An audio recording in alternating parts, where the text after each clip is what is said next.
Ngayong hayag na sa publiko ang breakup nina Catherine Bernardo at Daniel Padilla, isa-isa nang naglalabasan ang mga kwento ng lihim na pambababae ni Daniel.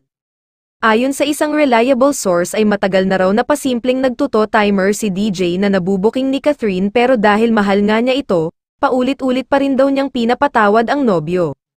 Ayaw daw ni Kath na mawasak ang kanilang love team, at inaaalala rin niya ang Kathniel fans. Ayaw ni Catherine na saktan ang mga tagahanga nila ni Daniel. Pero, may hangganan din umano ang lahat, mismong ang mga loyal fans ni Catherine ang nagsasabi sa aktres na dapat na siyang magising sa katotohanan, huwag na siyang pumayag na paulit-ulit siyang niloloko at minamanipula ni Daniel Padilla. Marami nang nagpaparating kay Catherine ng lihim na pambababae ni Daniel, hindi lang si Andrea Brillantes ang naugnay kay DJ sa panahon na nagkarelasyon sila ni Catherine. Kaya naman, nauntog na si Kath at tuluyan ng winakasan ang relasyon nila ni DJ.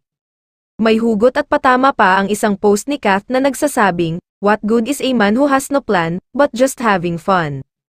Dagdag pa ng source sa panahon na sila ay naging magkarelasyon, hinintay ni Catherine ang pagmamature ni Daniel, gusto niyang makita kung may plano ang nobyo for the future. Kumikita ng milyon-milyon si DJ pero hindi daw nag-iipon at nag-i-invest. Priority ni Daniel na suportahan ang pangangailangan ng kanyang ina at mga kapatid, hindi ito nag-iisip mag-ipon for his future. Mas unang nag-mature mentally and emotionally si Catherine at malaki ang naging transformation niya. Hindi na rin kailangan pa ni Catherine na dumepende sa love team nila ni Daniel Padilla.